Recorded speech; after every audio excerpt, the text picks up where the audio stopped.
नमस्कार मैत्रिणी. तर चला आपण पुढच्या रेसिपीला सुरुवात करूया.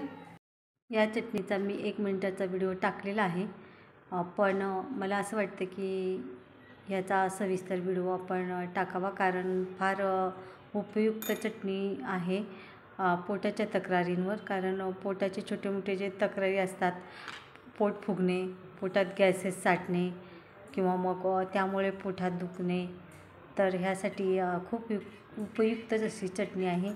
कारण ह्याच्यात जिऱ्याचाही उपयोग केलेला आहे, भाजलेल्या रात्रभर भिजवलेल्या मनुक्याचाही उपयोग केलेला आहे, सुंठ आहे, काळे मिरे, पुदिना, कोथिंबीर असे मी प्रकार घातलेले आहेत.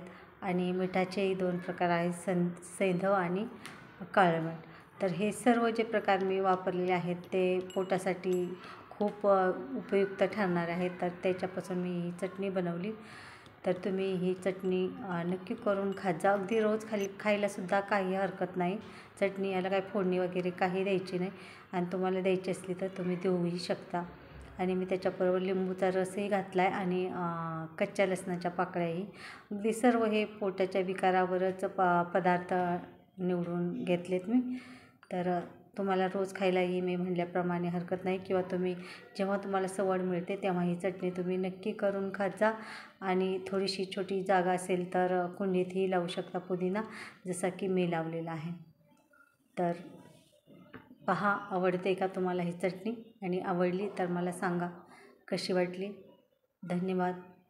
आणि हो, ही चटणी दररोज खाण्यासही काही हरकत नाही.